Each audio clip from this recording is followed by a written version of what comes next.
सोपानदेवा मुक्ताबाई नमो त्रिभुवन पावनी आद्यत्रय जननी देवांची जयांचे केलिया स्मरण होय सकळ विद्यांचे अधिकरण तेचे वंदू श्रीचरण श्री गुरूंचे ते नमस्कारोने आता।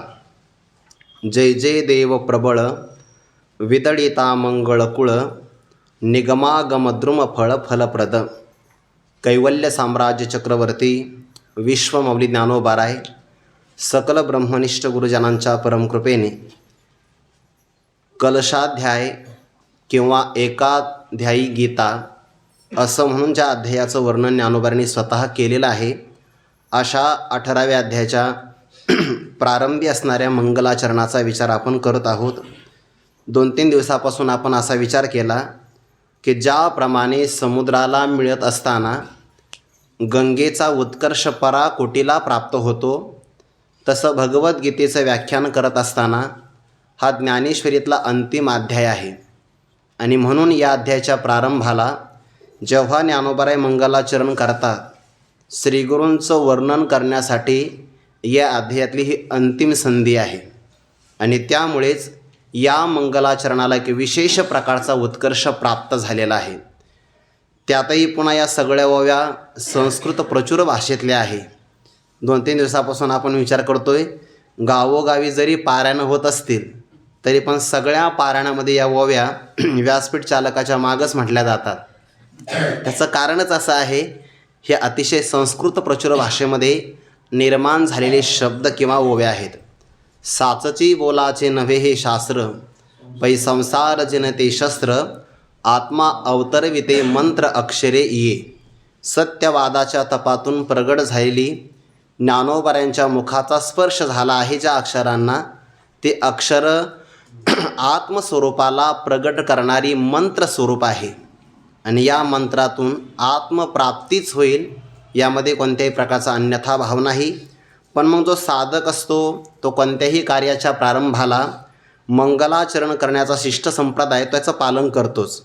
मग इष्ट देवतेचं वर्णन करणं किंवा इष्ट स्वरूप असणारे सद्गुरुदेवांचं वर्णन करणं याला मंगलाचरण असं म्हटलं जातं।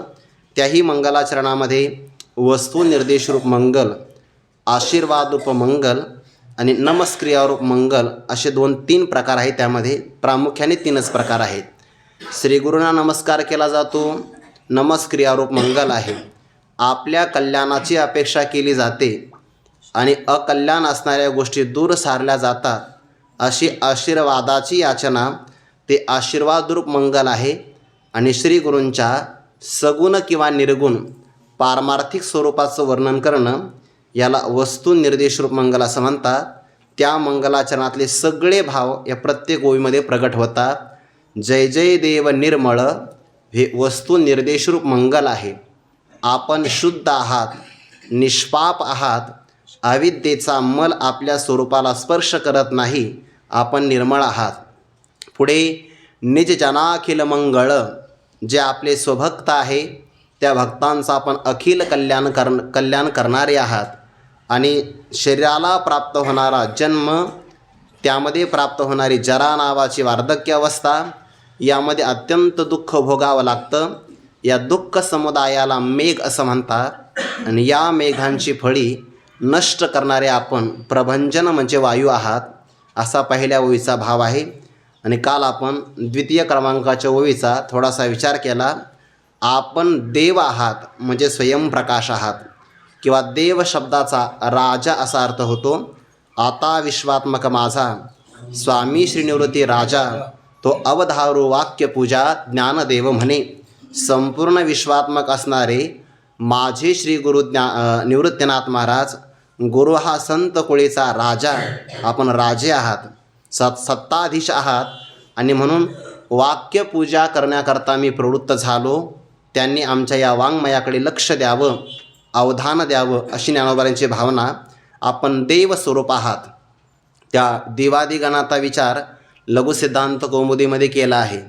आणि दिवू प्रकाशन यामध्ये जवळपास त्या धातूचे 10 अर्थ प्रतिपादन केले आहे। ते सगळेच्या सगळे 10 अर्थ या 10 ओव्यांचा विचार झाल्यानंतर आपण पाहू की तो अर्थ कुठे कुठे लागू शकतो, प्रयत्न करूया। सगळ्या ओव्या झाल्यानंतर आपण देव किंवा स्वयंप्रकाश आहात. काल विचार आपण केला, आपण प्रबळ आहात. बलाचे काही प्रकार आहेत. एक शारीरिक बल, दुसरा आहे मानसिक बल, तिसरं आहे बौद्धिक बल, यानंतर असणारं आत्मिक बल, त्यानंतर असणारं योगाचं बळ, त्याही पुढे असणारं तपाचं बळ, त्यानंतर असणारं ज्ञानाचं बळ, सगळ्यात पुढे आहे भावार्थाचं बळ. मोठे भावार्थाचे बळ. आणि मग कार्य करायचं असेल तर त्याकरता बलसंपन्नता अत्यावश्यक आहे. बलाशिवाय कोणतंही कार्य होऊ शकत नाही. सगळ्यात प्रबल आपण आहात. काल आपण विचार असा केला, भगवंताची पंचमहाभूतावर सत्ता चालते आणि त्या भगवंतावर भक्ताची सत्ता चालते. म्हणून तर श्रीमद भागवतातली ओवी फार गोड आहे. किंवा पहिल्या अध्यायातल्या ओव्यासुद्धा गोडच आहे की नाही. भगवान 9व्या अध्यायामध्ये असं म्हणतात, आकाशी सर्वत्र वसावे, वायूने नाव भरी उगे नसावे, पावके दाहावे वर्षावे जळे, पर्वते बैसकान सांडावी, समुद्री रेखानुलंडावी, पृथ्वीया भूते वहावे, हे आज्ञा माझी मियाची नियमेला साता, काळुग्रासे तसे भूता, ये म्हणिया गते पंडुसुता सकळे जयाची. भगवान म्हणतात, ही सगळीच्या सगळी माझी चाकर आहे. म्हणिया गते म्हणजे मी जसं म्हणतो तशाप्रमाणे हे वागणारे आहेत. म्हणजे भगवंताची सत्ता पंचमहाभूतावर किंवा ब्रह्मांडावर चालते. असा जरी परमात्मा समर्थ असेल, पण त्याही परमात्म्याने रथम स्थापय मे च्युत असं म्हणून भक्तांनी आज्ञा करावी. भक्ताची आज्ञा देवावर चालते. आणि भागवतातली गोड ओवी बघा, तुम्ही अच्युतात्मे निज निर्धारी, म्हणून देव तुमचा आज्ञाधारी, तुम्ही म्हणाल त्या ते उद्धरी, एरवी हातीन धरी आनाते. तुम्ही अच्युतात्मे आहात, तुमचा निश्चय फार गोड आहे आणि म्हणून देव तुमचा आज्ञाधारक आहे. देवाला आपण म्हटलं एखाद्या भक्ताने की याचा उद्धार करावाच लागतो. एरवी परमात्मा कोणाला हाताला सुद्धा धरू देत नाही. आंधळे माणसं खूप हुशार असतात. ते आपला हात त्यांच्या हातात घेतात, त्यांचा हात मात्र आपल्या हातात देत नाही. धरी तिच्या हाती संत कृपावंत, पाळी पंढरीनाथ लळा त्यांचा. मी काल परवा म्हणून गेलो, आपल्या पाठातली श्रोतेसुद्धा तयार आहे. पण भाग्य आहे माझं की ते ऐकायला बसतात. ऐकाने श्रीमंतीच ऐकाने आपली ही आपली श्रीमंतीच आहे. तुम्ही जर वेळच दिला नाही तर मी तरी कोणाला सांगणार आहे. ही आपली श्रीमंती आहे बघा. हो, मी पण श्रीमंत आहे या बाबतीत. जय जय देव प्रबळ बलसंपन्न आहात. आता पुढे उत्तरार्धातल्या ओळीचा आपल्याला विचार करायचा आहे. विदळिता मंगळकुळ. आपण साधकाच्या बाबतीमध्ये किंवा स्वतःच्या बाबतीमध्ये दोन अर्थ होतील या ओवीचे, या पदाचे. ज्यांनी अमंगळाचे संपूर्ण कुळ विदलित नष्ट केलेले आहेत, कोणाच्या? स्वतःच्याही जीवनातले आणि साधकांच्याही जीवनातले, असे आपण आहात. म्हणजे अनिष्ट निवारण करण्याचं सामर्थ्य आपलं आहे. विदळिता अमंगळकुळ, विदळित अमंगळकुळ संधी झालेला आहे, दीर्घादेश. विदळिता मंगळकुळ आणि पुढे इष्टप्राप्ती करून देणारे आपण आहात. निगमागमद्रुम फलप्रद. क्रमाक्रमाने विचार करता येईल. साधक हा जेव्हा परमार्थ मार्गावर अग्रेसर होतो तेव्हा परमार्थ मार्गामध्ये प्रवास करावा लागतो. आणि मग साध्य जेवढं महत्त्वाचं असेल तेवढी त्याला प्रतिबंध जास्त असतात. कल्पना करा, एखाद्याला जर जमिनीत पुरलेलं धन संपादन करायचं असेल तर सगळ्यात महत्त्वाचं त्याला जमीन बाजूला सारावी लागते. त्यानंतर जमिनीखाली येणारे पाषाण बाजूला सारावे लागतात. कधीकधी त्या धनावर एखादा सर्प असतो, त्याला दूर सारावं लागतं. आणि कधी त्याच्याही पुढे त्या धनावर एखादी विवसी, हडळ किंवा भूत प्रेत पिशाच्य विराजमान असतं.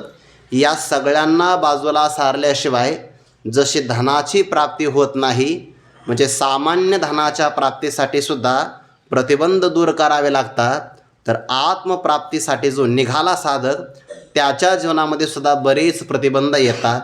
आणि मग प्रतिबंध जेवढे जास्त तेवढा तो मार्ग कठीण असतो. दुर्गम पतस्तत्कवयो वदंती. उपनिषदातलं प्रमाण आहे की नाही? क्षुरश्च धारा निषदा दुरत्यया दुर्गम पतस्तत्कवयो वदंती.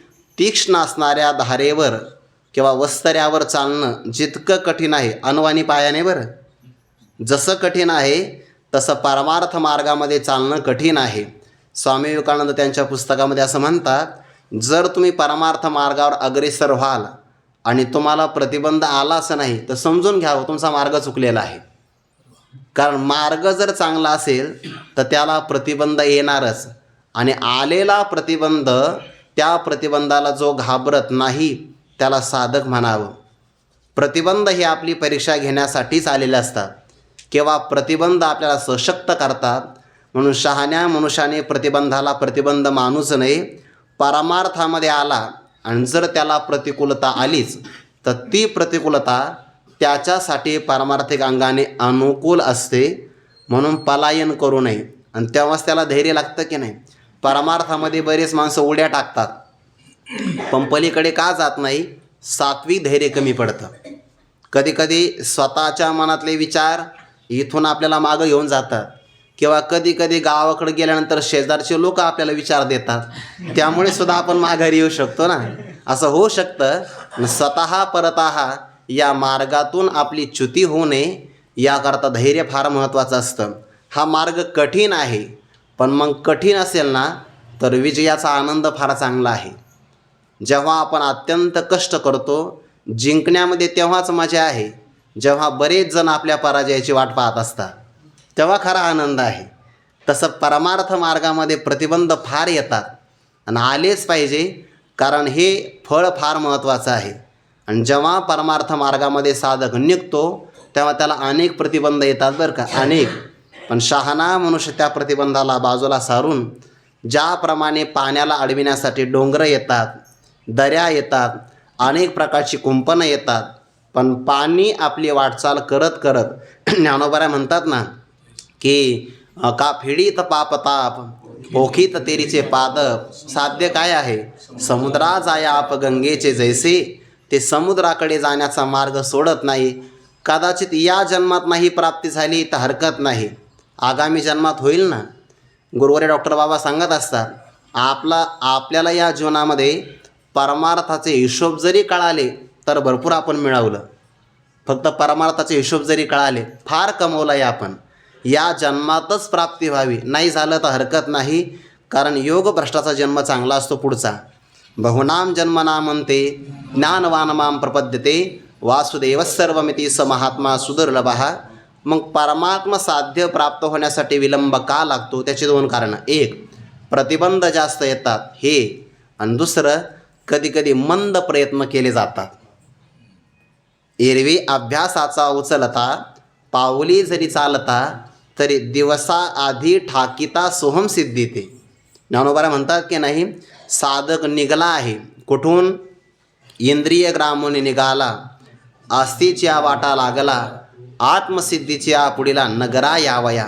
आत्मप्राप्तीच्या नगराला त्याला जायचं आहे, आणि तो स्वतः इंद्रियांच्या गावातून बाहेर पडलेला आहे, आस्थेच्या रस्त्यालाही लागलेला आहे. पण काय करावं, मंद प्रयत्न असल्यामुळे आयुष्याचा सूर्य इथंच मावळला, मुक्कामाला पोचलाच नाही. तर भगवंताला भक्तराज अर्जुनाने आपल्या सर्वांचं प्रातिनिधिक स्वरूपामध्ये प्रश्न विचारला. असा साधक आहे की जो संसाराला माघही आता येऊ शकत नाही, येण्याची इच्छा नाही, आणि परमात्मा प्राप्ती तर झाली नाही, मग त्याची काय गती होते. आकाशामध्ये आलेल्या ढगाप्रमाणे तो इतस्ततः पांगला जातो की काय. भगवान म्हणतात, अर्जुना असं होऊ शकत नाही. पार्थ नैवेह नामुत्र विनाशस्तस्य विद्यते नहि कल्याणकृत कष्टित दुर्गतीम तात गच्छति. कल्याण मार्गावर अग्रेसर होणारा जो पुरुष आहे त्याला दुर्गती कधीही प्राप्त होत नाही. पण मग त्याला प्रतिबंध जर आले तर त्याला एक मुक्काम करावा लागतो. आणि बाबा सांगत असतात तो मुक्काम स्वर्गातला आहे. जे शतमखा लोक सायासे ते तो पावे अनायासे कैवल्य काम. त्याला काम स्वर्ग काम नाही बघा, त्याला कामना आहे मोक्षाची. ऐके कवती कहे कैसे जे शतमखा लोक सायासे ते तो पावे अनायासे कैवल्य काम. मग मोक्षाची कामना असेल तर स्वर्ग का मिळतो, हे त्याला मिळालेलं बक्षीस आहे, त्याच्याकरता बोनस आहे. स्वर्ग जरी त्याला मिळाला पण तिथे गेल्यानंतर तो रममान होत नाही. हा अंतराय अवचिता का उडवला श्री भगवंता. ऐसा दिवी भोग भोगिता अनुतापी नित्य पाठी जन्मी संसारी. आणि मग त्याला जन्म प्राप्त झाला तो जन्म दोन ठिकाणचा, पवित्र आणि श्रीमंत कुळात किंवा पवित्र आणि गरीब घरामध्ये. मग तत्र तम बुद्धी संयोगम लभते पूर्वदेहिकम यतते चतुतो भूयः संसिद्धौ कुरुनंदन. मागची जी बुद्धी किंवा साधना खंडित झाली होती ती साधना त्याला आगामी जन्मात पुन्हा प्राप्त होते. म्हणून परमार्थ मार्गामध्ये अग्रेसर होणाऱ्या साधकांनी कधीही डगमगू नये किंवा स्वतःचं खच्चीकरण कधीच करून घेऊ नये. जो मनुष्य स्वतःचा द्वेष करतो ना, समजून घ्यावं अधपतनाला त्याचा प्रारंभ झालेला आहे. म्हणून कायम स्वतःवर विश्वास ठेवावा, प्रामाणिकपणाने साधना करावी. पण काही कारणास्तव जर नाहीच प्राप्त झालं तर डगमगू नये. कारण शुचीनाम श्रीमताम गेहे हे भगवंताचं आपल्याला आश्वासन आहे. किंवा अथवा योगिनामेव कुले भवती धीमताम हे ठरलेलं आहे की नाही.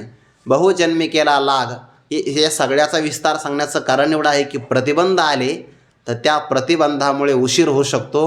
मग त्या प्रतिबंधामध्ये काही बाहेरचे प्रतिबंध आहे आणि काही आतले प्रतिबंध आहे. रात्रंदिवस आम्हा युद्धाचा प्रसंग अंतर्बाह्य जग आणि मन. ते अंतर असणारं मन आहे आणि बाह्य असणारं जग आहे. बाह्य जग म्हणजे शेजारचे माणसं, आता सांगितलं की नाही. ते असं म्हणतात किती दिवस तुम्ही अजून अभ्यासच करणार आहात, काही भविष्याचा काही विचार करता की नाही. आता विचार करा, जर एखादा व्यक्ती वर्तमान जीवनामध्ये भविष्यकालाचं वेध घेऊन तयारी करत असेल आणि जर आपण त्याला शहाणा आहे असं म्हणत असाल, एका जन्मात जो भविष्याचा विचार करतो तो शहाणा असेल तर साधक आगामी जन्माचा विचार करतो आहे तो किती शहाणा असेल. म्हणजे तो सगळ्यात विचारी तो आहे. म्हणून स्वतः परतः कधी पण व्युत्थान होता कामा नये. प्रतिबंध येतात, कधी बाहेरचे कधी आतले. मग यामध्ये श्रीगुरू त्या सगळ्या प्रतिबंधाचा नाश करतात. ज्ञानोबाने खूप गोड चिंतन केले बघा. जर हा चांगल्या मार्गाने निघाला तर त्याला अडविण्याकरता काही जण येतात. तेथ आडवा वया आले दोष वैरीचे धोपटिले तया माझे पहिले देह अहंकार. हा देहाचा अहंकार आहे की नाही. अहंकारम बलम दर्पम कामम क्रोधम परिग्रहम विमोच्च निर्ममो शांतो ब्रह्मभूयाय कल्पते. हे सगळे आतले विकार आहे बघा. बाहेरचं जग एवढा त्रास देत नाही. व ते तुकोबाराय एकाच वाक्यामध्ये सांगतात, तेजोनिया जन भक्ती करा ऐसा हा लौकिक कदा राखवे ना. एकाच वाक्यामध्ये लोकांची उपेक्षा करावी. लोकांची उपेक्षा केली की बाहेरचा प्रतिबंध त्रास देत नाही, त्याला उपेक्षा सांगितले. त्या प्रतिपक्ष भावना आल्या की नाही. प्रेम मैत्री करुणा आणि उपेक्षा असं म्हटलं आहे बघा. सगळ्यावर प्रेम करा, गुणवान पुरुषाबरोबर मैत्री करा, दुःखितावर करुणा करा आणि दुष्टांची उपेक्षा करा. प्रतिपक्ष भावना अद्वेष्टा सर्वभूतानां मैत्रः करुण एवच निर्ममो निरहंकारः समदुःख सुख क्षमी. यामध्ये प्रतिपक्ष भावनाच आलेली आहे. दुष्ट लोकांचा उपेक्षा केली की त्यांचा प्रतिबंध सतावत नाही, पण आतला प्रतिबंध मात्र जवळचा असतो, ते खूप त्रास देतो. भगवंतानी म्हटलंय त्याला, हे आत असतात आत. विचारलं की नाही की जे ज्ञानी आहे ते ज्ञानी म्हणजे अगोदर वनवासामध्ये गेले ते पुन्हा लोकामध्ये राहतात, पापापासून चुकवितात पुन्हा पापच करतात. जयाची जीवे घे ती विवसी त्याची जळवणे ठाके मानसे चुकविता ते गिवसी तया तेची. हे चैतन्याच्या शेजारी वसती ज्ञानाच्या एका हारी म्हणून प्रवर्तती महामारी सावर्तेना. त्या काम क्रोधाचा विचार केलाय की नाही. काम एष क्रोध एष रजोगुण समुद्भवा महाशणो. म्हणजे खूपच खादाड आहेत ते, खूप महाशणो. भगवंतानी त्यांना म्हटलं आहे महाशणो महापापमा विद्येनमिह वैरिणम. हे त्याचे वैरी आहेत. आणि वैरी असल्यामुळे वैर्यांचा जो वैरी असतो की नाही तो त्यांचा प्रत्यक्षामध्ये शत्रू असतो. ते आणखीन तिसऱ्या अध्यायामध्ये ओवीच आहे बघा की यांना नरकामध्ये खूप मान आहे. जीविताचे वैरी म्हणून या. आता मला त्याचा पूर्वार्ध आठवत नाही बघा की यांना खूप मान आहे, जीविताचे वैरी म्हणून या. असे अर्धे ओवी आहेत, अर्धे आठवण. त्या श्लोकावरच आहे, गोड आहे बघा की मानी जतीने के यापरी. आता एक पद राहिलं फक्त, आठवेल पुढे नाही आठवलं तर तुम्ही सांगा. जीविताचे वैरी म्हणून या. हे हा ती तर 16व्या अध्यायातली आहे. की या काम क्रोध लोभा माझी जीवे जो हो उभा तो निरयपुरीची सभा सन्मान पावे. ही त्याच अर्थाची ओवी आहे.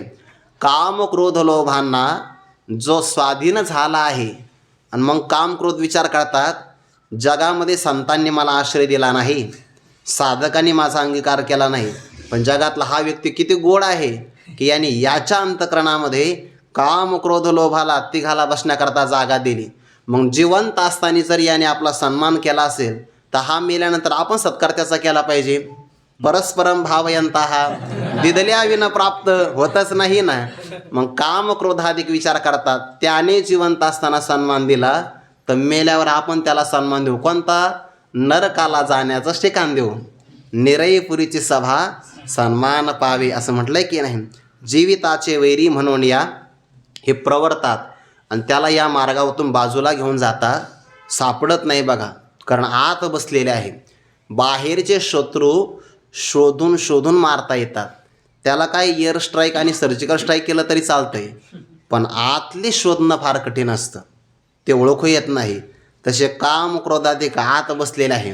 हे चैतन्याच्या शेजारी वसती ज्ञानाच्या एका हरी मनोनी प्रवर्तती महामारी सावरतीना. हे आवरले जात नाही. वा हे मृत्यूच्या नगरी मानी जतीने किया परी जे जीविताचे वैरी म्हणून या. हे मृत्यूच्या नगरी, मृत्यू लोकामध्ये यांना चांगला मान आहे. किंवा मृत्यू देवता म्हणजे यमदेवता, त्यांच्या नगरीमध्ये यांचं चांगलं वजन आहे. का? कारण जीवित असणाऱ्या प्राण्यांचे हे वैरी आहे आणि आपले सुद्धा प्राणी वैरीच आहे.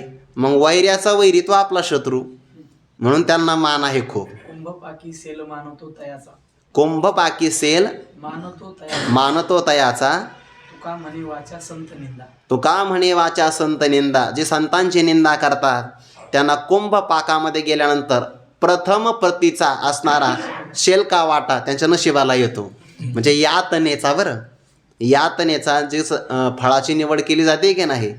आता समजा हे फळं नासलेले आहे, मग हे घरात लहान मुलाला खायला ठेवायचे आणि जे चांगले पिकलेले ते बाजाराला घेऊन जायचे. तसं उत्तम असणारी यातना त्यांच्या वाट्याला येते.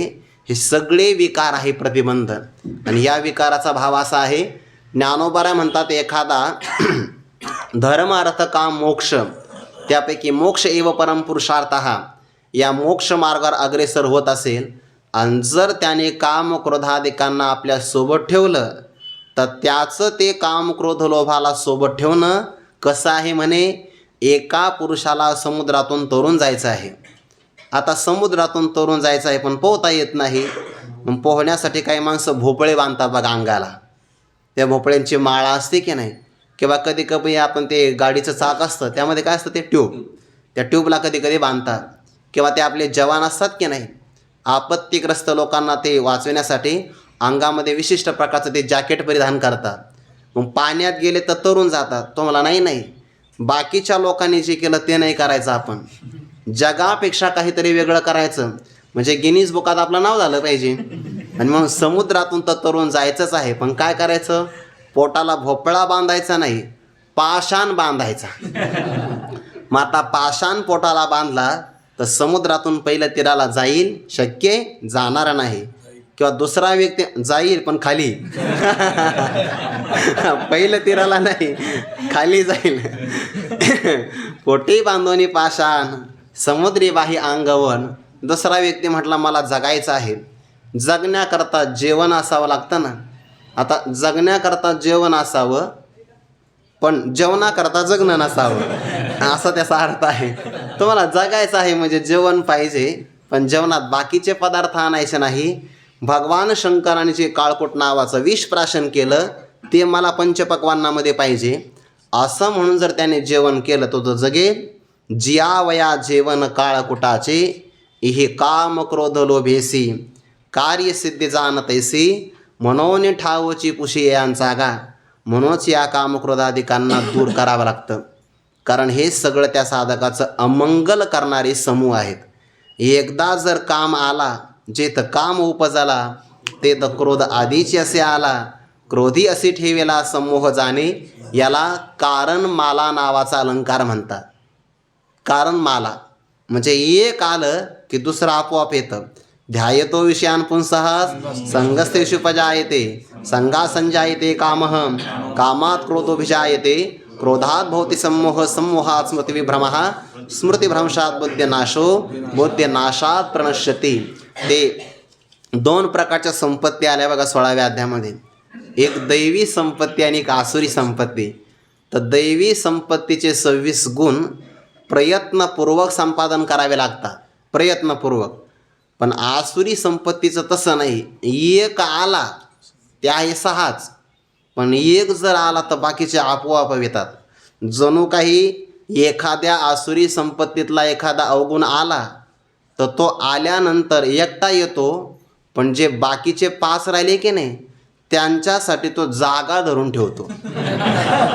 जसे काही काही विद्यार्थी पंक्तीला बसले की उपरनं टाकून ठेवतात ना आपल्या मित्रासाठी, तसा ते दंभ आला की दर्प दंभो दर्पोभिमानश्च क्रोध पारुष्यमेवच अज्ञानम चाभिजातस्य पार्थ संपदम आसुरीम. एक आला की बाकीचे आपोआप येतात आणि मग ते जर आले तर त्याला पूर्णपणे नष्ट करतात. जोपर्यंत यांना आपण टाकत नाही तोपर्यंत आपलं कल्याण होत नाही, विकारत्रस्त करतात. म्हणून तारुण्य खूप चांगलं आहे साधना करण्यासाठी, पण तारुण्य दशेविषयी व्यथा म्हणूनही कठीणच आहे की नाही. बालपणात काहीच कळत नाही म्हणून रम्य ते बालपण असं म्हटलं जातं, पण प्रतिबंध तारुण्यामध्ये आहे. पण त्या तारुण्याला जर अध्यात्म विचाराची जोड असेल तर मग सोन्याला सुगंध आहे. म्हणून तरणा भाग्यवंत, पण केव्हा नटे हरिकीर्तनात असेल तर मग तो भाग्यवंत आहे. म्हणून हे सगळे अमंगळ म्हणजे त्याचं अमंगल किंवा तैसे दोषी इहिणारा अनिष्ट कीजे म्हटलं की नाही ज्ञानोबाराने. विश्वासला तुडविजे चोरा का शिनला सुईजे महापुरा तैसे दोषी इहिणारा अनिष्ट कीजे.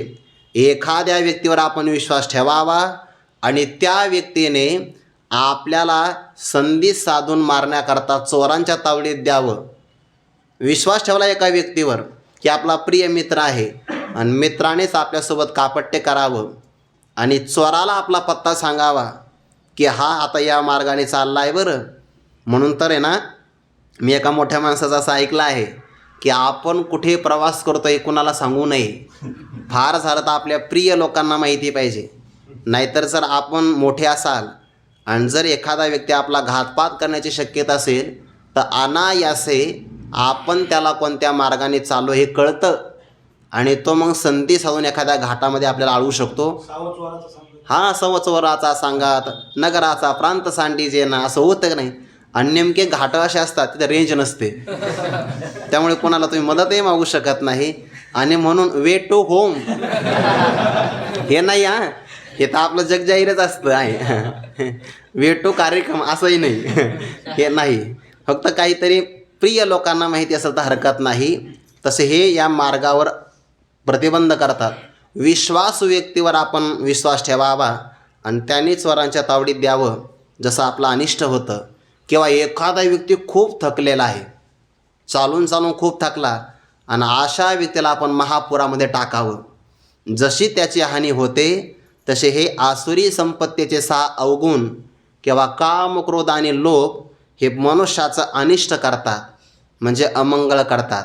आणि त्या अमंगल किंवा अकल्याण करणाऱ्यांचा समूह आहे आणि श्री गुरु त्या सगळ्यांना नष्ट करतात. म्हणून भागलिया मज वाहतील कडे त्यांची आणि जोडे सर्व सुख. परमार्थ करत असताना ना एकट्याने करण्यापेक्षा ना साधू पुरुषाच्या सहवासात करावा. साधू पुरुषांच्या आपण प्रवास करतो की नाही तर ज्ञानोबाऱ्या म्हणतात बघा, मार्ग चांगला असावा पण प्रवासी सहप्रवासी चांगले असावे. जोडला मार्ग प्रांजळ मिनला सुसंगाचा हे मेळ तरी पावीचे वाचून वेळ लागेची की. वेळ लागू द्या हरकत नाही, पण मार्ग चांगला असेल आणि सुसंगती असेल तर मग कष्ट होत नाही. म्हणून तर ज्ञानोबाऱ्या म्हणतात बघा, आणखी एक पहावे जे साधकी वसते व्हावे किंवा जो संती वसवेला ठावो. राहावं कुठं?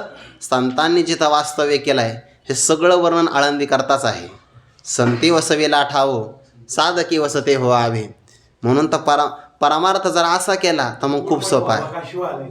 हां, निगुड मठ व्हावा का शिवालय ऐसा ठाव जोडावा म्हटलं की नाही अनोबाऱ्याने. न कळणारा मठ असावा. आम्ही ते कर्नाटकामध्ये गेलो होतो, अविनाश महाराज होते सोबत.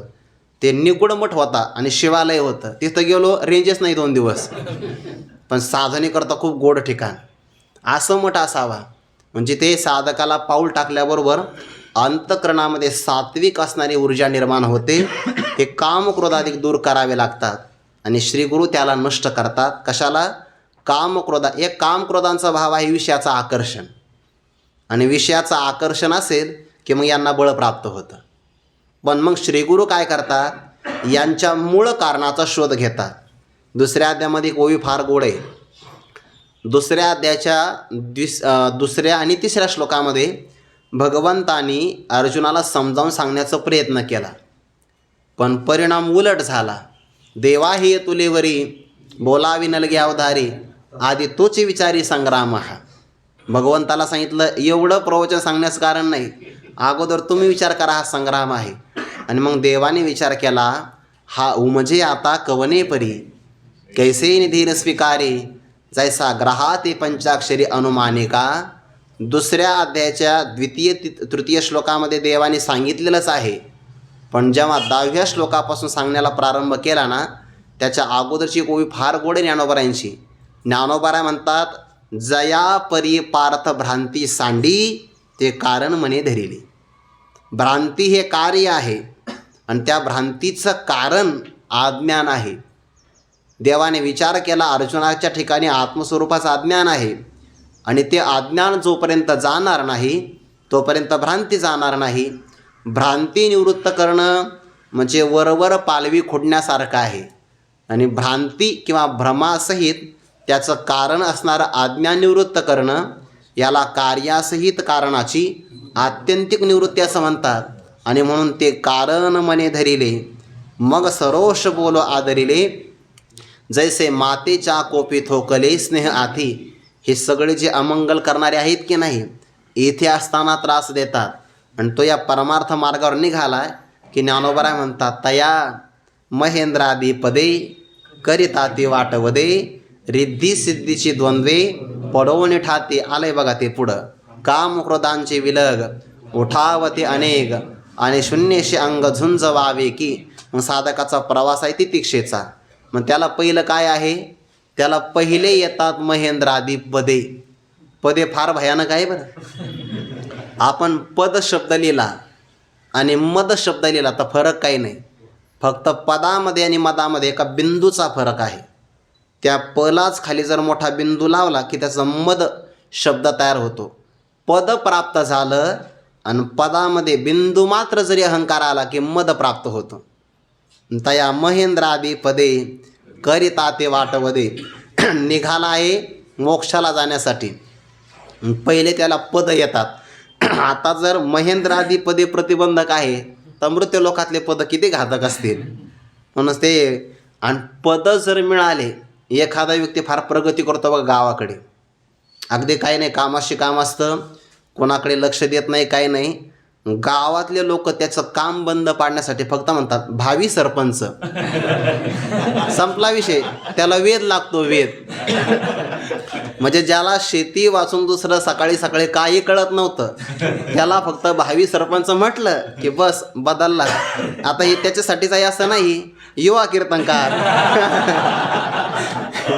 पदे पदे तया महेंद्रादी पदे करिता ती वाटवदे. हे सगळे काय प्रतिबंधक करणारे आहे की नाही, हे अमंगळाचे समूह आहेत बघा. एक एक विकार आला की मग श्रीगुरु त्या विकाराला नष्ट नाही करत. विकाराला नष्ट करणं म्हणजे कार्यनिवृत्ती आहे. मग विकाराचं कारण जे आत्मस्वरूपाचं अज्ञान, त्यालाच नष्ट करतात बघा. ते कारण म्हणे धरिले, म्हणून स्वतःच्याही जीवनातलं त्यांनी अज्ञान नष्टच केलं आहे. आणि जो जो साधक त्यांच्या जीवनात येईल, इथून आशीर्वादाची याचना आहे. हे आशीर्वादरूप मंगल आहे की नाही. यातला भाव असा आहे की ज्ञानोबा म्हणतात, आमच्या जीवनामध्ये जर काही अमंगल असेल, अमंगलाचा समूह असेल, तर आपण त्याला पूर्णपणे नष्ट करा. वा वा. अशुभानी निराचष्टे तनोति शुभ संततिम स्मृती मात्रेण यत् पुंसाम ब्रह्मतन मंगलम विदुः. वा. अशुभानी निराचष्टे. जे अशुभकारक असतं त्याचं ते निराकरण करतात, आणि जे शुभ संतती म्हणजे साखळी असते की अशुभ नावाच्या कल्याण नावाच्या ज्या गोष्टी असतात त्यांचा ते विस्तार करतात. पण कसं स्मृती मात्रेनं त्यांचं फक्त स्मरण जरी केलं असं ब्रह्मतन मंगलम विदुः ते ब्रह्मस्वरूप आहे. आणि ते ब्रह्म आहे म्हणजे श्रीगुरूच आहे ना. उघडे परब्रह्म सद्गुरूची मूर्ती पुरविती आरती शिष्यांची या. म्हणून जय जय देव प्रबळ विदळिता मंगळकुळ. ते पद हानिकारक कसं आहे त्याच्याकरता उदाहरण म्हणजे मी काही विनाकारण चेष्टा नाही केली. ते जे म्हणलं ना भावी सरपंच वगैरे हे सामान्य पद कसे आहे. नहुष नावाचा राजा खूप चांगला आहे, पण जेव्हा स्वर्गाचं पद मिळालं नहुष स्वर्गाधिपती झाला रहाटी भांबावला तो भुजंगत्व पावला नेनोशी काही. भगवान म्हणतात आता स्वर्गाला जायचं म्हणजे विचार करा ना. इंद्र पळून गेला, ब्रह्महत्या झाली म्हणून. मग आता पृथ्वीवर का कमी राजे होते का? भरपूर राजे होते. पण ज्या अर्थी सगळ्यामधून नहुष राजाची निवड झाली याचा अर्थ नहुष राजा त्या सगळ्यामध्ये उत्तमच होता. पण ज्ञानोबा म्हणतात काय करावं, स्वर्गात गेले पण त्याने आसन स्वतःचं घेऊन जायला पाहिजे होतं. ते इंद्राचं अगोदरचं आसन राहाटी भांबावला. तिथे गेल्यानंतर मात्र भ्रमप्राप्त झाला की नाही. आणि परिणाम एवढा मोठा भगवत भक्त आहे पण भुजंगत्व पावला का. हे महेंद्राधिपदे हे घातक आहे तो. हा खुर्चीचा परिणाम असतोच तो बदलावी काय. म्हणून तुकोबाऱ्या तर म्हणतात ब्रह्मादिक पदे दुःखाची शिराणी तेथे दुश्चित झणी जडो देशी. नको याची अपेक्षा नाही. पुनरावृत्तीच्या मापाशी गजाला. एका आत्मप्राप्तीला सोडून बाकी सगळं अमंगळच आहे सगळं. आणि म्हणून त्या अमंगलाचा जो समूह असेल म्हणजे तो अगदी इहलोकापासून तर सत्यलोकापर्यंत सगळं अमंगलच आहे. त्या सगळ्याला श्रीगुरू नाहीसं करतात. विदळिता मंगळकुळ ही झाली अनिष्ट निवृत्ती. आणि पुढे इष्टप्राप्ती निगमागम द्रुम फळ फलप्रद. हे आपल्या संस्कृतीमध्ये ना वेदाला आणि शास्त्राला अत्यंत प्रामाण्य मानलं आहे बघा. आपण जी साधना करतो त्या संप्रदायाचं लक्षण सांगत असताना असं म्हटलं आहे की संप्रदाय हा वेदानुसारी असावा, म्हणजे त्याला वेदाचं प्रामाण्य असावं, शिष्ट महापुरुषांनी त्याचं आचरण केलेलं असावं, तो अनादी असावा आणि त्याला फल असावं. आपला संप्रदाय अनादी आहे. आदिनाथ गुरु ही परंपरा सांगितली आहे पण कधी अनादी आहे.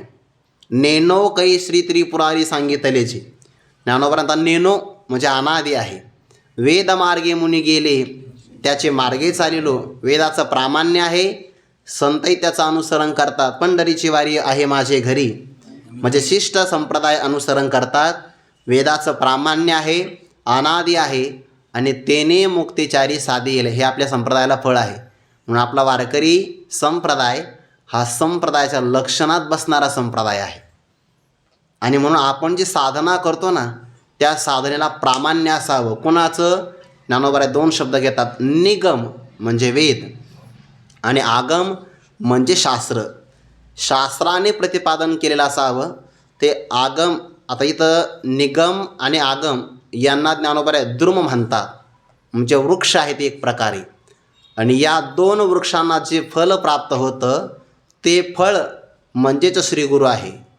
आणि त्या फलाला प्रदान करून देणारे सुद्धा श्रीगुरूच आहे. थोडासा विचार करता येईल आपल्याला. शास्त्र म्हणतात तरी कशाला? शास्त्राची व्याख्या अशी केली आहे, शास्ती हितम उपदिशति वा शास्त्रम किंवा अज्ञात ज्ञापकत्वम शास्त्रस्य शास्त्रत्वम. शास्त्र काय करतं? जे आपल्या मानवी बुद्धीला अज्ञात तत्व आहे त्या तत्वाचं आपल्याला ज्ञान करून देतं म्हणून त्याला शास्त्र असं म्हणतात. किंवा जे आपल्यावर शासन गाजवतं, आपल्या प्रवृत्तीवर नियमन करतं किंवा आपल्याला हिताचा उपदेश करतं त्याला शास्त्र असं म्हणतात. तस्मात् शास्त्रं प्रमाणं ते कार्याकार्य व्यवस्थितो ज्ञात्वा शास्त्रविधानोक्तम कर्म कर्तुम् इहार्हसि.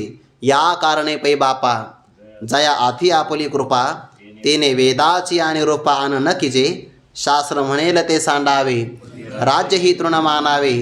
जे घेववी ते न म्हणावे विष ही विरू. असं म्हटलं की नाही. तिथे ज्ञानोबांनी शास्त्र शब्दाचा वेदैक निष्ठा म्हणजे वेद असाच अर्थ घेतलेला आहे. मग शास्त्रामध्ये शास्त्र कोणतं चांगलं की जे निगमाचं अनुसरण करणार आहे, म्हणजे वेदाचं अनुसरण करणार आहे. कारण शास्त्रात दोन प्रकार होतात. एक आहे वेदाला प्रामाण्य मानणारं, ते आस्तिक शास्त्र आहे, आणि एक वेदाला प्रामाण्य न मानणारं ते नास्तिक आहे. मग इथे सगळा विचार जो येतो आहे तो आस्तिक शास्त्राचा विचार येतो आहे. नास्तिक शास्त्रामध्ये जाण्यामध्ये काही मजा नाही. मग आस्तिक म्हणजे सांख्य, योग, न्याय, वैशेषिक, पूर्वमीमांसा आणि उत्तरमीमांसा, तर या सगळ्या शास्त्राचं कुशल पुरुषाने अनुसंधान करावं. नाथ महाराजांनी गोड चिंतन केले बघा. नाथ महाराजांनी श्रीमद भागवतामध्ये शास्त्राचं सारग्राहक कसं असावं आपण याकरता त्या भ्रमराचं उदाहरण घेतलं आहे. तो भ्रमर लहान असो किंवा मोठं फूल असो, त्या फुलातलं मकरंद कणाचं सेवन करतो, सारग्राहक असतो बघा. तसं अनुभ्यश्च महद्भ्यश्च शास्त्रेभ्य कुशलो नरः सर्वतः सारमादद्यात पुष्पेभ्य षटपदाः असं म्हटलं आहे. लहान फूल असो किंवा मोठं असो, त्यातून ज्याप्रमाणे तो भ्रमर मकरंद कणाचं सेवन करतो, तसं कुशल असणाऱ्या पुरुषाने सर्व शास्त्राचं अध्ययन करावं आणि त्या शास्त्रातून जे सारभूत प्रतिपादन केलं आहे त्याचं ग्रहण करावं. वेदांती ब्रह्मस्थिती बोलिली मानी यथा निगुती, येतर स्तोत्री ब्रह्मयुत्पत्ती तेही अतिप्रीती मानितू. एकाच विविधेने नाथ महाराजांनी स्पष्टीकरण केलं. वेदांत शास्त्रामध्ये ब्रह्मस्थिती प्रतिपादन केली, ती ग्रहण करावी, आणि इतर स्तोत्रामध्ये ब्रह्मस्वरूपाचं वर्णन केलं आहे तेवढं ग्रहण करावं. एखादा जर वृक्ष असेल की नाही तर त्याला खोड असतं, त्याला पानं लागतात, त्याला फुलंही लागतात. स्वर्ग हा त्या वेदाची फुलं आहेत, आणि वेदाचं फळ काय असेल तर परब्रह्म आहे. यामिमां पुष्पितां वाचम म्हटलं की नाही, प्रवदन्ते विपश्चितः वेदवादरतः पार्थ नान्यदस्तीति वादेना, ही पुष्पिता वाणी आहे. म्हणजे स्वर्गाचं प्रतिपादन केलं वेदाने, पण ते फुलं आहेत, त्या फुलावर थांबायचं नाही, त्या फुलाला फळं लागली पाहिजे. आणि फळ कोणतं आहे? निगमकल्पतरोर गलितं फलम शुकमुखात अमृतद्रव संयुतं पिबत भागवत रसम आलयम मुहुरहो रसिका भोवी भावुकाः असं म्हटलं आहे की नाही. म्हणजे उत्तम फळ कोणतं आहे तर जे फल परिपक्व झाल्यानंतर आपोआप खाली पडतं, आणि किंवा ज्या फळाला शुकाच्या मुखाचा स्पर्श झाला आहे त्याला म्हणतात. मग वेद तरुचे मधुर फळ कोण आहे? श्रीमद भागवत आहे. आणि श्रीमद भागवत म्हणजे साक्षात भगवत स्वरूप आहे. ते नेयम वाङ्मयी मूर्ती प्रत्यक्षावर्तते हरेहे सेवनात श्रवणात पाठात दर्शनात पापनाशिनी म्हटलंय की नाही. स्वकीयम यद भवेत तेज तच्च भागवते दधात तिरोधाय प्रविष्टोयम श्रीमद भागवतार नवम असं म्हटलंय की नाही. श्रीमद भागवत हा समुद्र आहे, आणि या समुद्रामध्ये भागवत नावाच्या समुद्रात भगवंताने आपलं स्वतःचं तेज प्रविष्ट केलं आहे. म्हणजे वेदाचं फळ काय असेल तर ते परमात्मा आहे. म्हणून निगम द्रुम फळ किंवा आगम द्रुम फळ कोण आहे तर परब्रह्म आहे. आता वेद या फलाचं प्रतिपादन कसं करतो? आता शास्त्र काय करतं? शास्त्र तर अज्ञात ज्ञापकत्व आहे म्हणून त्याचं आपल्याला ज्ञान करून देतो. म्हणून सगळ्या शास्त्राचं फळ आहे परमात्मा दर्शन, सगळ्या शास्त्राचं. मग आस्तिक घ्या किंवा आस्तिकामधले सगळे शास्त्र जर आपण घेतले बाकीचे, तर ते सुद्धा परंपरेनं परमात्मा प्राप्तीपर्यंत आपल्याला घेऊन जातात, म्हणून ते फळ आहे. आता निगम म्हणजे वेद. वेद काय करतो? वेद परमात्मा दर्शन करून देत असताना आपल्यासमोर अध्यारोप अपवादाची भाषा वापरतो, आणि अध्यारोप अपवादाची भाषा स्वीकारून जे सूक्ष्म परमात्मा तत्व आहे त्याचं ज्ञान करून देण्यासाठी ज्याचा अध्यारोप केला त्याचाच नेती पदाने अपवाद करतो. म्हणजे कार्याची निवृत्ती करतो, त्याच्या कारणाची निवृत्ती करतो, आणि कार्यकारणाचं अधिष्ठान असणारं जे आत्मतत्व त्याला अवशिष्ट ठेवतो. अवशिष्ट राहिलं परमात्मतत्व हे वेद नावाच्या वृक्षाचं फळ आहे. निगमा गमद्रुम फळ. त्याकरता ज्ञानोबा जुन्या काळातलं उदाहरण देतात. जुन्या काळामध्ये एखाद्या नववधूचं लग्न झालं, ती कन्या आपल्या माहेरी गेली, नववधू आहे, आणि मग तिला घेण्यासाठी सासरचे काही माणसं जात असतात. त्याला मूळ हारी म्हणतात, पण एवढं कठीण आपल्याला येत नाही, मग आपण त्याला मुराळी म्हणतो. ते घेऊन जातात. पण कालांतराने असं झालं की मूळ हारी कोणी सापडलाच नाही. मग त्या पतीलाच आपल्या सासरी जावं लागलं. त्या पतीचे काही मित्र त्या गावात होतेच, त्याला भेटण्यासाठी आले. जिचं लग्न झालं तिच्या मैत्रिणी आल्या, आणि ज्याचं लग्न झालं त्याचे मित्र आले. आता त्या मैत्रिणींना कौतुक असतं.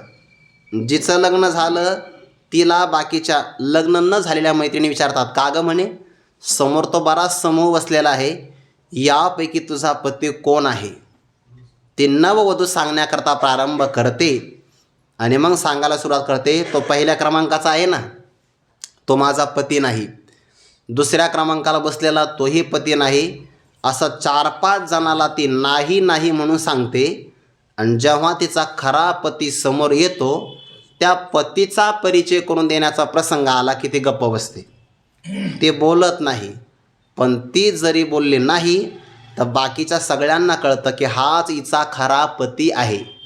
मग ती नववधू काय करते, आपल्या पतीच्या संबंधाने जे आपले पती नाहीत त्यांची न इति या पदाने अतद्व्यावृत्ती रूपाने निषेधमुखाने त्यांचं निराकरण करते, आणि अवशिष्ट राहिला पती की समोर ठेवते. तसे श्रुती नावाची असणारी वधूच आहे.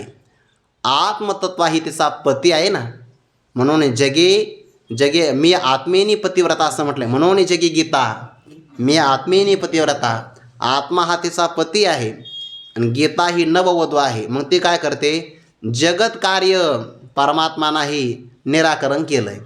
जगताचं कारण असणारं अज्ञान परमात्मा होऊ शकत नाही. नीती पदाने निगम म्हणजे वेद हा वृक्ष आहे, आणि तो निगम नावाचा वृक्ष परमात्मा नावाचं फळ अवशिष्ट ठेवतो. पण कसा, अध्यारोपाची अपवादाची भाषा स्वीकारून किंवा अतद्व्यावृत्ती रूपाने. जैसे न सांगणेवरी बाळापती शिरूप करी, बोल निमालेपणे विवरी अचर्चाते. म्हणून वेदाचं फळ आहे परब्रह्म, आणि शास्त्राचं फळ आहे परब्रह्म. ज्ञानोबाचं एकच प्रमाण आहे, फळ हे सारभूत असतं बघा, रसयुक्त असतं. वेदशास्त्र प्रमाण, श्रुतीचे वचन, एक नारायण सार म्हटलं की नाही. एको देव सर्वभूतेषु गुडाहा किंवा एकम एव अद्वितीयम ब्रह्म नेह नानास्ति किंचन. म्हणून निगम आणि आगम हे वृक्ष आहे, आणि या वृक्षाचं फळ आहे परब्रह्म. आणि साधकासाठी श्री गुरुच परब्रह्म आहे. गुरु साक्षात परब्रह्म. म्हणून निगमागम द्रुम फळ कोण आहे, आपणच आहात. निवृत्तीनाथ महाराज, आपण साक्षात शास्त्राचं आणि वेदाचं फळ आपण आहात. मग आता परब्रह्म हे जर फळ असेल तर त्या परब्रह्माच्या फलाची प्राप्ती करून देणारे कोण आहेत, पुन्हाही तेच आहेत, फलप्रद. आता भाव असा आहे, ब्रह्म हेच फळ असेल तर ब्रह्म नावाचं फळ प्रदान कसं करायचं, तर उपनिषदातलं प्रमाण असं आहे, आत्म नावाचं तत्व हे ज्याचा स्वीकार करतं त्याला ते प्राप्त होतं. यम एव एष वृणते तेन लभ्यः. हे परब्रह्म त्याला प्राप्त होतं की हे परब्रह्मच ठरवतं की मला याच्याकडे जायचं आहे. म्हणून श्रीगुरु हे परब्रह्मच आहे, पण ते श्रीगुरु विचार करतात की मला या साधकाला आत्मत्वाने प्राप्त व्हायचं आहे, त्याला ते प्रदान करून देतात. किंवा दुसरा अर्थ असा होतो, शास्त्राचं किती अध्ययन करा, कितीही, पण जोपर्यंत श्रीगुरूची कृपा होत नाही तोपर्यंत शास्त्राचं फलच प्राप्त होत नाही ना. ज्ञानोबा म्हणतात, तैशी शब्द जाता आलोडिले योगाधिक जे अभ्यास केले ते तैची म्हणो या पुले जय सानुकूळ श्रीगुरू. किंवा आणखीन एक प्रमाण फार गोड आहे बघा, आपण किती साधना करा, अमृतानुभवामध्ये तशी होई बघा, की जोपर्यंत श्री गुरु किंवा एखाद्या वनामध्ये नाही का वसंत ऋतू येत नाही तोपर्यंत फल प्राप्त होत नाही. तसं आपण किती साधना करा, उपाय वन वसंतू, आता उपाय वन वसंतू, जो आज्ञेचा आहे वतंतू, अमूर्तची परिमूर्तो कारुण्याचा, कारुण्याची मूर्ती साक्षात आहे. किंवा निळोबाराचं एक प्रमाण आहे, किती साधना करा, जोपर्यंत संत आपल्यावर कृपा करत नाही तोपर्यंत परमात्मा नावाचं फळ मिळत नाही. होते बहुत दिवस आर्त वागविले, आजी अकस्मात फळदेव आले, दृष्टी श्रीहरीची देखली पाऊले, घेतले जन्म मागे सार्थक त्यांचे झाले हो का, धन्य ही आनंदाची सापडली वेळ, तेने संत सज्जन भेटले कृपाळ, त्यांनी फिडिला दृष्टीचा व मळ, बुद्धीचा व मळ, दृष्टी दाखविला यशोदेचा बाळवो. दृष्टीला दाखवला म्हणजे दर्शन करविलं, आणि यशोदेचा बाळ म्हणजे परब्रह्म निष्काम तो हा गवळी या घरी. जरी यशोदेचा बाळ असा शब्द असेल तर त्या बाळाचं लक्षार्थ घ्यायचं, वाचार्थाचा परित्याग करायचा. ते परब्रह्म संत दाखवतात म्हणून निगमागम द्रुम फळ हे परब्रह्म आहे, आणि ते परब्रह्म आपणच आहात, आणि अशा परब्रह्म नावाचं फल प्रदान करून देणारे सुद्धा आपण आहात. आणखीन एक भाव आहे त्यातला, फल हे गोड असतं, आणि ज्याच्यात गोडी असते त्याला रसयुक्त म्हणतात. पिबत भागवत रसम म्हटलं की नाही, किंवा पंचदशकाराने 11व्या प्रकरणामध्ये रसोवै सहा हे जेव्हा चिंतन आलं की नाही तेव्हा रसोवै सहा याचा अर्थ केला आनंद रूपः. आणि आनंद कोणता घ्यायचा, विषयाचा आनंद नाही घ्यायचा. विषयाच्या आनंदामध्ये तो तुच्छता आहे, स्वर्गातला विषयातला आनंद क्षय आणि अतिशय दोषाने युक्त आहे. मग आनंद कोणता, देशे काळे वेदानुवादा, ज्या सुखाची न करवे मर्यादा, त्या सुखाची सुखसंपदा मदभक्त सदा भोगिती. देश काल वेदसुद्धा ज्याचा अनुवाद करू शकत नाही असा जो परमानंद आहे त्या परमानंदाला म्हणतात रस, आणि तो रसच या ठिकाणी फलरूपाने प्रतिपादन केला आहे. आणि अशा फळाला प्रदान करणारे, प्रकर्षेन दान देणारे श्रीगुरू आहात, आपणच आहात. ते अमृतानुभवातली एक ओवी बघा, कैवल्य कनकाच्या दाना, जो न कडसी थोरा साना, द्रष्ट्याची या दर्शना पाडावू जो. कैवल्य नावाचं कनक म्हणजे सोनं आहे, आणि ते देत असताना लहान थोराचा जे विचार करत नाही, द्रष्ट्याची या दर्शना पाढावू जो, हे वाट सरू किंवा मार्ग दाखविणारे श्रीगुरू आहेत. म्हणून निगमागम द्रुम फळ फलप्रद. मग आता हे फल ते कसे प्रदान करतात, ज्ञानोबाराचा एक भाव फार गोड आहे बघा. कालच आपण त्यातली एक ओवी पाहिली की श्रीगुरूंच्या नावाखाली त्या एकलव्याकडे मातीचा पुतळा होता. श्रीगुरूची नावे माती, डोंगरी जयापाशी होती, तेने कोळी त्रिजगती एकवद केली. मला पुढच्या 2 वया आणखीन घ्यायच्या आहे. ज्ञानोबारा म्हणतात श्रीगुरूंच्या नावाने एकलव्याकडे फक्त मातीचा पुतळा होता. मातीचा द्रोण केला तो कोळीके भाव फळाला, नाथ महाराज म्हणतात. त्याला भाव फलद्रूप झाला. चंदन, त्या चंदनाने झाडाचा वेध लावला की ते झाडं चंदन स्वरूप होता. किंवा वशिष्ठांनी सूर्याची बरोबरी करण्यासाठी आपल्या अंगावरचं शाटी नावाचं वस्त्र फेकलं. आता ऐका, चंदनाच्या संगतीनं झाडं चंदन होतात, वशिष्ठांच्या संगतीनं शाटी सूर्य स्वरूपाला प्राप्त होते. तसे श्री गुरु आपला नेत्र कटाक्ष टाकल्याबरोबर साधकाला आपल्या बरोबरीला आणून ठेवतात. मामी तव चित्ताथिला, आणि श्री गुरु ऐसा दादूला, जो दिठी विने आपुला बैसवी पदी. नेत्र कटाक्ष टाकल्याबरोबर जे आपल्या साधकाला आपल्या पदावर आरूढ करतात हेच त्यांचं फलप्रद आहे. जो जीवची परितुके महेश, तो जीवची परितुके महेशेसे, हा दिठी वाजयावरी झळके, का पद्म करू माता पारोके. तो जीवची परितुके महेशेशी हे त्यांचं फल प्रदान करणं आहे की नाही. आणि म्हणून निगमागम द्रुम फळ फलप्रद असे प्रबळ आहात, विदळिता मंगळ कुळ आहात. वेद आणि शास्त्राचं फलही आपणच आहात, आणि ते फल आत्मत्वाने प्राप्त करून देणारे दाते आपण आहात. आपला जय जयकार असो. पुंडलिक वरदारी विठ्ठल श्री ज्ञानदेव तुकाराम मौली ज्ञानेश्वर महाराज की जय. जगद्गुरु तुकाराम महाराज की जय. सद्गुरु जोग महाराज की जय. ज्ञान